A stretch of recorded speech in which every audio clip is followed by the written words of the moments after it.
طور پر تقسیم کی گئی، توحید ربوبیت، توحید الوہیت اور توحید اسماء و صفات، یعنی اللہ تعالیٰ کو اس کے کاموں میں اکیلا ماننا. جتنے بھی کائنات میں تصرف ہوتے ہیں، تبدیلیاں ہوتی ہیں، وہ سب کچھ اللہ تعالیٰ کے حکم سے ہوتی ہیں. اللہ تعالیٰ کی توحید الوہیت کہ اللہ تعالیٰ کو اکیلا مانا جائے.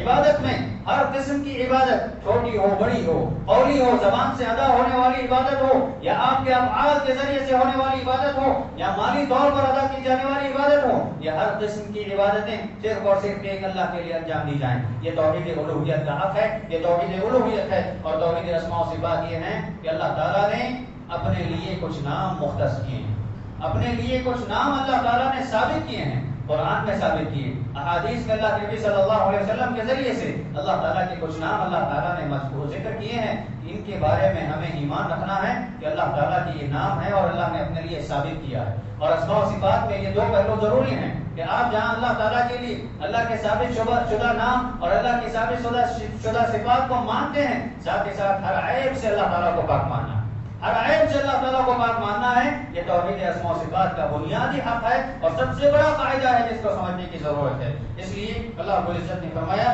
لیس کمثلہ شیء وهو السمیع البصیر، کہ اللہ تعالیٰ کی طرح کوئی چیز نہیں ہے، وہ اکیلا ہے، تنہا تنہا ہے، اس کی شان ہی الگ ہے اور شان ہی نرالی ہے، اس کو کوئی سمجھ نہیں پائے گا. یعنی اس کی ذات اتنی عظیم ہے کہ اس کو مثال نہیں دی جا سکتی. اس میں اللہ تعالیٰ کی صفات میں بغیر کسی تحریف کے، بغیر کسی تعویل کے، بغیر کسی معنی کی تبدیلی اور تغیر کے اللہ تعالیٰ نے جیسے اپنے ناموں اور صفات کو ثابت کیا ویسے ماننا ہے. جیسے اللہ کے نبی صلی اللہ علیہ وسلم نے اللہ تعالیٰ کے نام اور اس کی صفات بیان کیے ہیں ان کو سمجھنا ہے. جب آپ قرآن مجید کی